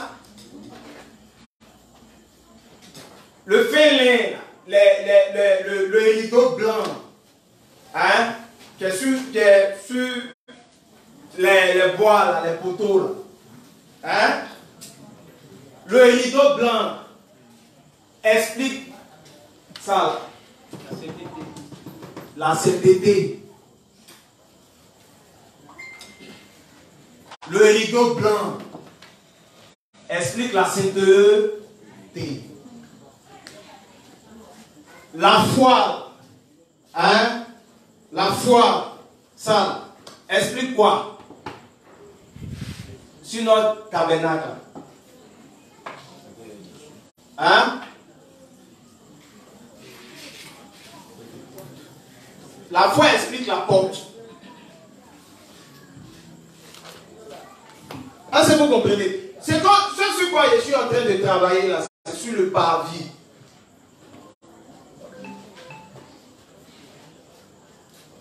Les justes, est-ce que vous comprenez? Hein? Non, mais ne dites pas amen sans comprendre. Parce que l'objectif là, c'est que vous compreniez. On dit que la foi sans les œuvres, la foi là est morte. Mon thème, ça parle de l'union des justes avec Dieu. Notre union avec Dieu, c'est pour nous faire parvenir à cette sainteté. Mais pour qu'on soit unis à Dieu, pour qu'on soit saint, Dieu nous a donné la foi comme élément pour pouvoir vaincre le diable. Mais cette foi a un contenu. Si nous avons la foi, donc si nous avons la porte, sans les éléments, Satan va nous prendre. Non, pas que sans les clés, oui, les clés, merci, mais sans les œuvres. Sans les œuvres, si quelqu'un prétend avoir la foi, donc il a la porte et qu'il n'a pas les œuvres, est-ce qu'il peut être saint? Pourquoi? Sa foi est vide. Est-ce qu'on se comprend? Hein? Je lis mon thème. On prend le premier test. Hein? On va lire ça et puis on explique ça. Livre 1. Ouais. Page 177, paragraphe 3. Donc prenons, on termine avec ça. On se laisse avec ça, on termine avec ça. Si, après la montée au ciel de Jésus, Pierre avait eu encore quelques péchés dans son cœur, il n'aurait pas pu être uni à Jésus. Qu'est-ce que ça veut dire, ça? Notre union avec Christ, là, dépend de quoi? Notre union avec Christ dépend de notre sainteté. Dedans, là, quelle est l'information qu'il nous donne? Il dit, si Jésus montre que dans le cœur de Pierre, il y a un seul péché, là, Pierre ne peut pas être uni à Dieu. Notre union à Dieu, entre un juste et Dieu, notre mariage, là, uni, ça veut dire marié. C'est pourquoi on dit être uni, là, on est uni à combien de pourcents? 100%. Donc si un juste n'est pas saint à 100%, si son cœur n'est pas pur à 100%, il ne peut être uni à Dieu. Je ne sais pas si on se comprend. Maintenant, poursuivre. Mais Jésus connaissait toutes les faiblesses de ses disciples. Comme Jésus connaît la faiblesse de chaque disciple, Jésus, quand on dit Jésus connaît notre faiblesse, là, il sait quoi? Il sait qui nous sommes. Et puis il sait quoi encore? Hein? Qu'est-ce que Jésus sait? Dans notre tableau. Il sait qui nous sommes. Il sait que nous sommes faibles. Mais il sait quoi encore? Hein? Qu'est-ce qu'il sait? Il sait que nous sommes faibles. C'est ce qui est normal. Mais qu'est-ce qu'il sait encore? Il sait qu'il va nous sauver. Qu'est-ce qu'il sait encore? Oui, il sait que nous avons une chair. C'est pourquoi on dit qu'il sait que nous sommes faibles. Il faut prendre Éphésiens 2. Son verset 8. Ce que vous dites, ce n'est pas faux. Hein? Ce que vous dites, ce n'est pas faux. C'est vrai. Ce que vous dites, ce n'est pas faux. Éphésiens 2. Son verset 8. Car c'est par la grâce que vous êtes sauvés, par le moyen de la foi. Et cela ne vient pas de vous, c'est le don de Dieu. Ce n'est point par les œuvres, afin que personne ne se glorifie. Il dit ce n'est point par les œuvres que nous sommes. Donc Jésus sait quoi? Que quoi? Que pour être saint, on a besoin de quoi? La foi. C'est que Jésus sait que Pierre ne sait pas. Pierre ne sait pas que notre union avec Dieu, ça dépend de notre foi. Ça, Pierre ne savait pas. Pour Pierre, notre union avec Dieu dépendait de quoi? De nos œuvres. Je ne sais pas si vous comprenez. Notre union avec Dieu, là, pour quand on dit un juste est uni à Dieu, un juste est saint, ça ne dépend pas de ses œuvres. Pendant que Pierre marchait avec Jésus, Pierre, il n'avait pas connaissance de ce principe-là. Que être juste, c'est seulement que par la foi. Pierre savait que Jésus était Dieu. Pierre savait que Jésus était venu sauver les pécheurs. Mais Pierre ne savait pas quoi. Hein? Que c'est par la foi qu'on est sauvé. Que c'est par la foi qu'on est sauvé. Et puis Pierre ne savait pas à la vérité comment Jésus-Christ nous a. Et puis pour combien de temps. Je ne sais pas si on se comprend. Hein? Dans la position de Pierre, là, on peut dire que Pierre avait quoi? Pierre avait la foi, mais il n'avait pas le contenu. Maintenant, s'il n'a pas le contenu, est-ce que ça peut faire de lui un saint? Non. C'est pour l'emmener à cette sainteté que Jésus va laver ses... Dans le tabernacle, le lavage des pieds, c'est où? C'est où? Dans l'image? Dans la cuve d'airain. Jésus va maintenant rentrer dans les détails des œuvres de notre sainteté. Parce que sans les détails, les apôtres allaient toujours demeurer pécheurs. Je ne sais pas si vous me comprenez. Sans les détails, un juste ne peut pas proclamer sa sainteté. Si tu dis à un gars, Jésus-Christ nous a sauvés de tous nos péchés, et puis il lit, il voit. S'il ne sait pas comment Jésus-Christ nous a sauvés, avec quel élément, il va finir par dire plus tard qu'il est toujours pécheur. C'est ce qui est la foi sans les œuvres, c'est ce qui est l'explication du parvis. C'est pourquoi quand nous rentrons dans le parvis, on retrouve l'autel des holocaustes et puis on retrouve la cuve des... Parce que Dieu sait que Pierre croit en lui, mais Dieu sait aussi que Pierre ne comprend pas chaque détail des éléments avec lesquels Christ est venu nous sauver. Donc quand Jésus est en train de laver les pieds de Pierre, il est en train de lui apprendre la valeur de son baptême, de son eau. Je ne sais pas si on se comprend. Jésus est en train de lui dire que tu vois cette eau, c'est dedans que moi, j'ai pris la peine de porter tous vos... Je n'ai laissé aucun péché. Si Pierre ne sait pas ça, qu'il est en tentation, que ses faiblesses se manifestent, Pierre va dire quoi encore? Qu'il est toujours... Mais pourquoi Dieu prend le pied? Regardons, n'allons pas loin. N'allons pas loin. Regardons l'image du thème du cahier des feuilles que vous avez. Regardez l'image là. Les feuilles que vous avez. C'est quoi ils ont dessiné? Tout est expliqué. Tout mon cours est expliqué sur cette image là. Vous voyez comment on appelle ça? Le bois qui est là, le bois là, ça représente le juste, l'acacia. Maintenant, le bal est recouvert de quoi? D'airain, qui est le jugement. Avec ce bois-là, Dieu était en train de nous faire comprendre, comme la femme est attachée par le péché là. Aujourd'hui, jusqu'à ce qu'on quitte sur la terre, là, on va toujours commettre le raison pourquoi l'élément que Dieu purifie ou lave pour faire comprendre la force ou la valeur du baptême, de son baptême à Pierre, ce sont ces... Parce que ce sont nos pieds qui sont rattachés à la terre. La saleté. Parce que s'il ne comprend pas ça, il va toujours se sentir péché. Pourquoi? Parce que chaque jour, il va manifester ses péchés, ses faiblesses.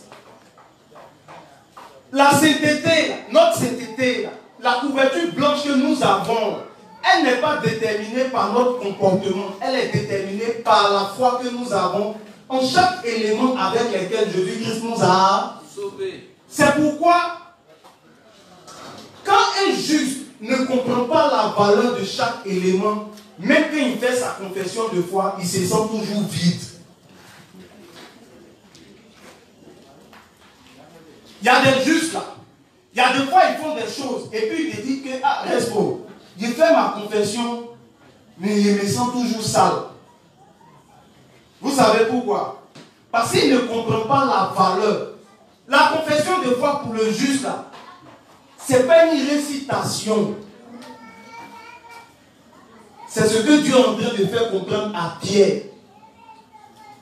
Chaque élément, chaque œuvre témoigne de notre sainteté. Dieu va prendre Pierre, il va le prendre, il va laver ses pieds. Le lavage des pieds, il est en train de montrer toute la valeur de son baptême. Raison pourquoi, dans notre parvis, le seul élément qui n'avait pas de dimension, c'était lequel? C'était sans dimension. Quand il est en train de laver le pied de Pierre dans cette bassine, il est en train de ramener Pierre au tabernacle. À l'instant T, il est en train de faire voyager Pierre dans le tabernacle. Et puis il lui dit, je sais que là, tu ne comprends pas, mais plus tard tu vas. Mais on a compris que Pierre a compris plus tard. À quel moment? C'est quand Pierre nous fera ce témoignage en nous disant, cette eau n'est pas la purification de nos péchés, mais l'engagement d'une bonne conscience. C'est toute la compréhension que Pierre a eue du baptême. Pierre a compris que quand Jésus-Christ portait nos péchés, il a porté tous nos. Mais cela ne voulait pas dire que dans la chair, on n'allait plus commettre le. C'est pourquoi notre sainteté dépend de la valeur de chaque élément avec lequel Jésus-Christ nous a sauvés. Si quelqu'un ne connaît pas la valeur de l'eau du baptême, même étant juste, il va toujours se sentir pécheur. Vous voyez, ce qui fait que les pécheurs, ceux qui n'ont pas encore reçu l'évangile, ils se sentent toujours pécheurs. C'est parce qu'à leur connaissance ou à leur foi, ils ont retiré Jean-Baptiste, ils ont retiré l'eau. Pourtant, la foi est composée de quoi? De trois éléments. On dit les trois éléments là sont comment? Sont d'accord, sont un. Donc si un élément est retiré, il y a problème, c'est plus la foi. Ça, le diable sait.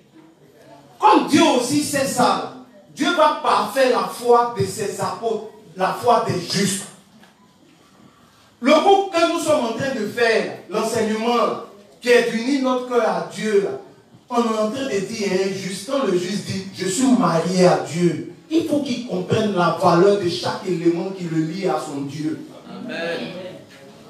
La compréhension de ça, partout il ira, sans peur, il pourra dire aux gens, mais est-ce que tu sais pourquoi dans le tabernacle, la cuve d'airain était placée à cet endroit?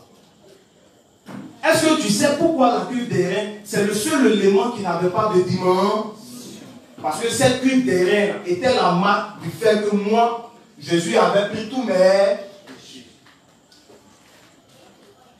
Poursuis. Mais Jésus connaissait toutes les faiblesses de ses disciples et il ne voulait pas que leurs péchés soient entre eux et lui. Il devait donc leur apprendre que toutes leurs iniquités avaient été lavées. Maintenant, là, il les a appris l'union. Ah, les gars, vous êtes les femmes. Hein. Mais maintenant, ce que fera de vous, mes femmes, voici les éléments. Et puis, il va expliquer chaque élément. Je ne sais pas si on se comprend. Amen. La foi sans les œuvres. Si Jésus-Christ n'explique pas les éléments, Pierre va toujours se sentir pécheur. C'est injuste. C'est ce qu'on est en train de dire. Si les gens ont bonne mémoire, il y a un dimanche là. Il y a un dimanche. On a reçu la visite d'une soeur ici qui dit qu'elle était venue de la part du reste pour Jean-Baptiste avec sa maman. Je ne sais pas si vous avez idée de la valeur de ce qu'on est en train de faire. Elle dit être juste. Et puis on lui demande, comment tu es devenu juste? Elle dit que Jésus-Christ s'est fait baptiser, il est mort, il est ressuscité. On dit, mais au baptême, il a fait quoi? Elle ne sait pas. si on avait enregistré ceux qui ont la vidéo, là, je ne sais pas si c'est toi dimanche avant ou bien qu'ils aillent regarder. Il y a beaucoup de personnes. On a vécu des scènes.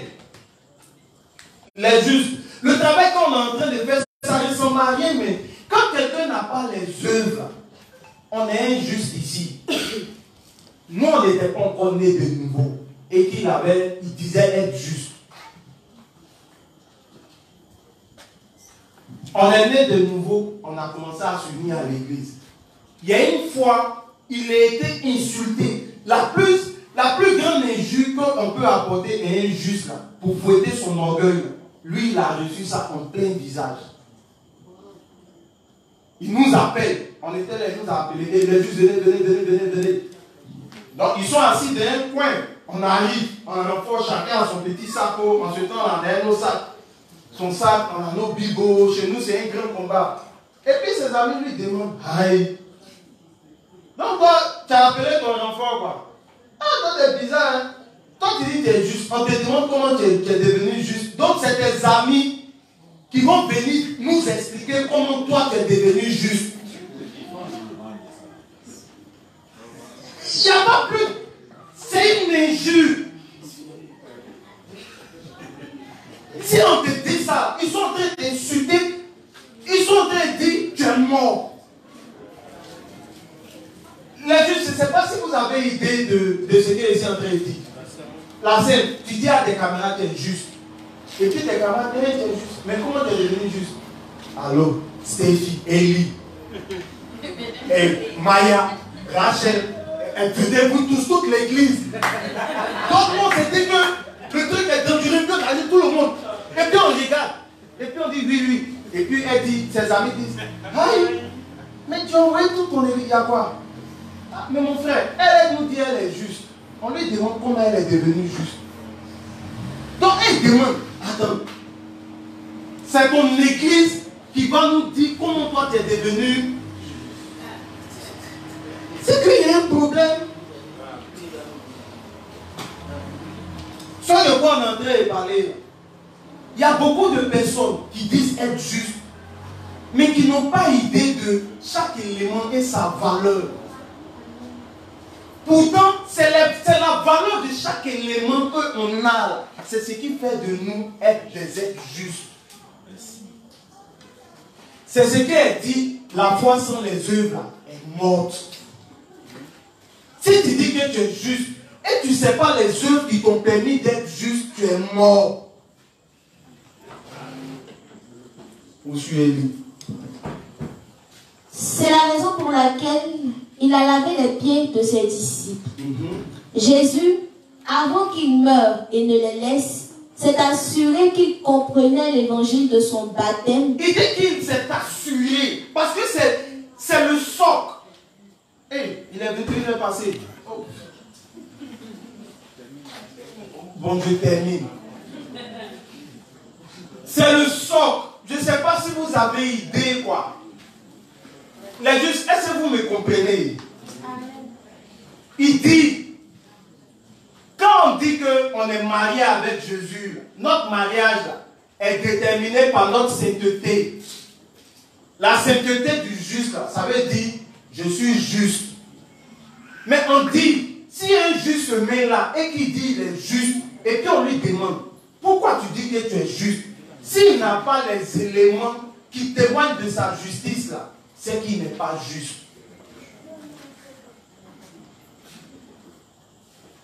C'est les œuvres qui témoignent de la véracité de ce que nous proclamons. Parce que chaque œuvre avec laquelle Jésus nous sauve, si une œuvre est retirée, il n'y a plus salut. Ce qui fait un homme, il y a sa chair, il y a son âme, il y a son esprit.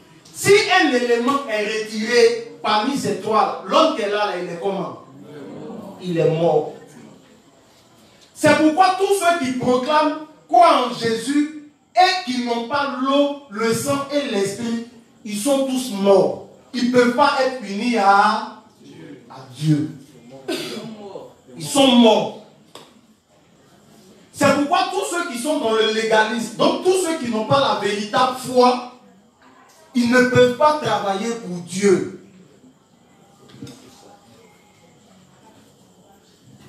Le combat que nous faisons, que Dieu nous a confié, là, le combat est grand, hein, les justes. Le combat est tellement grand que ça ne date pas d'aujourd'hui, ce que le diable a fait.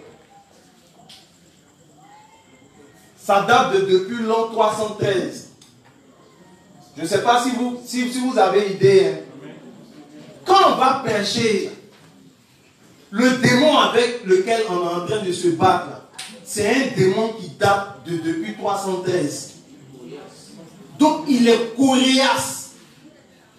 Ce démon, il travaille de telle sorte que les gens avec lesquels nous travaillons, ces personnes-là ne regardent pas ce qui est écrit. Parce que si quelqu'un regarde en ce qui est écrit, ça va être pour demain.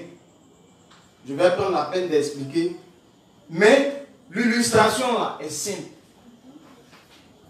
L'illustration dit, je termine, je fais mon petit résumé. Ce qui dit d'une chose qu'elle est vraie, ce sont les œuvres. Que si quelqu'un dit, un coup est précieux pour lui, quelles sont les œuvres qui témoignent que le coup est précieux? Et de bosser. Il va ruminer. Si quelqu'un ne rumine pas, qui nous dit le coup est précieux, est-ce que c'est vrai? Maintenant, comment nous on sait que le coup n'est pas précieux pour lui? C'est de lui demander, mais quand on a travaillé là, on a parlé de quoi?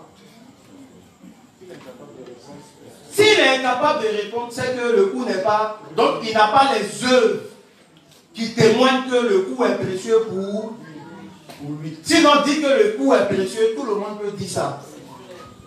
C'est pourquoi, bizarrement, il y a des personnes avec lesquelles on peut discuter et puis elles vont dire que mais moi aussi je suis juste. Aïe. Moi je suis juste. Vous n'avez jamais croisé ce genre de personnes-là. Ah, moi je suis juste. Donc tu vois que être juste n'est plus le problème. Le problème c'est comment tu es devenu juste. Donc tout le travail que nous sommes en train de faire là, pour parfaire notre union avec Dieu, c'est la bonne compréhension de chaque élément avec lesquels Christ nous a sauvés. C'est pourquoi on travaille à fond. C'est pourquoi quand Christ quitte le parvis, là, il va expliquer la cuve des reins, il va expliquer. Donc sur ce, vraiment, j'ai terminé. Qui a un point d'interrogation? Qui n'a pas compris une chose dite? S'il te plaît, donne le micro, inspecteur chef. Excusez-nous hein, pour l'heure. Au fait, le travail là est tellement précieux que vraiment expliquer, je n'ai pas vu l'heure. Bon, explique-moi, c'est pas pour te poser des questions, mais c'est pour faire le résumé de ce que j'ai retenu. Donc, si tu me le permets. Ok. Bon, d'abord, je retiens que je suis parti d'abord sur l'exemple de l'homme et la femme. Voilà, en parlant d'Abraham et de Sarah, tu as pointé du doigt son obéissance. Voilà, le fait qu'elle soit unie avec son mari et qu'elle ait décidé même de faire un sacrifice pour lui. Voilà, au point même d'aller avec l'autre. Et que c'est par ces œuvres-là qu'on a vu, qu'on peut voir déjà à quel point elle est unie à son homme. Et que le mariage, ce n'est pas la bague, mais c'est le fait d'être unis, de suivre donc les volontés de son mari. Donc tu as utilisé ça pour nous expliquer le rapport qu'il doit avoir entre nous et Dieu. Voilà. Donc c'est-à-dire être uni à Dieu se manifeste par les œuvres liées donc à notre foi. C'est-à-dire tout ce que Dieu nous demande de faire, c'est ce qu'on doit faire. Même, c'est-à-dire au détriment même de notre vie. Si Dieu nous demande c'est-à-dire de faire des choses qui vont nous amener même à peine la vie, tels que les apôtres qui ont fait l'œuvre, malgré que vraiment on les tuait, mais ils continuaient toujours à suivre la volonté de Dieu. Et donc, tu as dit encore que, voilà, tu as pris le texte de Jacques 2, le verset 14, où tu as essayé d'illustrer cela avec un texte où il est dit quoi, que la foi sans les œuvres est une foi morte, parce que si tu vois ton frère qui est nu et que tu ne l'aides pas, tu lui dis tout simplement que vraiment Yako, mon frère, voilà, etc., etc. Donc ici, la foi, ça a des œuvres, la foi a ses propres œuvres. Et je vais aller un peu plus loin. Abraham, pour manifester sa foi, c'est-à-dire en Dieu, Dieu lui a dit de sacrifier son propre fils. Il n'a pas réfléchi aux conséquences. Et comme c'est dit dans le livre d'Hébreux 11, que Abraham savait que Dieu avait le pouvoir de la résurrection, donc Dieu a donné son fils. Donc le fait qu'il donne son fils, c'est une œuvre de sa foi. Et cela implique que lorsque nous sommes avec Dieu, être unis à lui ne se limite pas qu'à dire ouais, je crois en ceci, je crois en cela, mais c'est de manifester plutôt dans nos œuvres véritablement que nous sommes unis à lui. Je peux donner un exemple. Le fait de suivre par exemple les principes que Dieu nous donne, être unis à l'église, participer à tous les enseignements, prêcher l'évangile, vraiment se donner âme et tout nos matériel aussi à Dieu. En somme, c'est aussi être unis à Dieu. Et bon, tu as aussi dit que tu as pris le texte de 1 Jean 5, verset 4, où il est dit là-bas que ce qui triomphe du monde, c'est notre foi. Et tu as illustré cela en disant que la foi ici, le Christ l'a manifesté à travers des œuvres. Les œuvres qui sont l'eau, son baptême, son sang qu'il a versé et l'esprit. Donc ici, s'il nous dit que la foi triomphe du monde et qu'on se limite qu'à la foi, mais les démons aussi croient en Dieu. Mais quelles sont les œuvres qui attestent que réellement ils ont la foi? Voilà, ce qui atteste c'est l'eau, le sang et l'esprit. De même aussi dans la relation qu'on a avec Dieu, on ne se limite pas qu'à dire oui, j'ai la foi. Oui, mais ce n'est pas les œuvres, c'est pas ce qu'on fait. Donc il y a les œuvres de la foi et puis il y a les œuvres de la loi. Étant juste, on a des œuvres à manifester dans notre vie de foi. Voilà. Et cela se traduit par le fait que nous devons faire tout ce que Dieu nous demande de faire. Donc si je dois expliquer tout ce que tu as dit, ça serait un peu long. Mais j'ai été très béni par ton enseignement de ce soir. Amen. Merci beaucoup. C'est dit, ça a été répété. Voilà, je crois que comme beaucoup sont loin, on va clore. C'est comme on dit, non? Clore. Voilà, on va clore la séance. Voilà, on va fermer. Tu vois que quand tu es compliqué, c'est ça. Donc on va fermer la séance. Voilà, donc ceci étant, notre soeur va faire la prière pour le retour de tout un chacun, afin que demain on puisse se rencontrer encore une seconde fois. Mais je me répète, ce que nous sommes en train de faire, je permets. L'objectif là, c'est que nous sommes quittés à la maison, nous sommes venus ici. Il y a certains qui ont laissé leur foyer pour venir. L'objectif c'est que en rentrant, si monsieur demande, tu es guidé à l'église? Oui. Pour se rassurer là, qu'est-ce que tu as fait? Pardon. Il ne faut pas lui dire on a parlé de Dieu. Sinon, quand on vient à l'église, c'est pour parler de Dieu. Il faut lui dire, on est venu aujourd'hui, nous avons travaillé sur ce que c'est que la foi. Donc notre union à Jésus, notre union à Dieu c'est notre mariage. Maintenant, quand on est marié, il y a la vie qu'une mariée doit mener. C'est ce qu'on appelle l'union à l'église. Mais actuellement, le travail que nous faisons, c'est notre mariage avec... Que pour notre mariage avec Dieu, aujourd'hui, je sais que être marié, c'est pas seulement porter la bague, mais c'est de toi te suivre, toi, mon mari, là, à 100%. Parce que ce sont les œuvres qui vont déterminer notre mariage. Comme mon mariage avec Dieu, il y a trois choses qui témoignent de notre mariage avec Dieu. Il y a l'eau, il y a le sang et il y a l'esprit. Maintenant, il faut que nous soyons en mesure d'expliquer le contenu de chaque élément.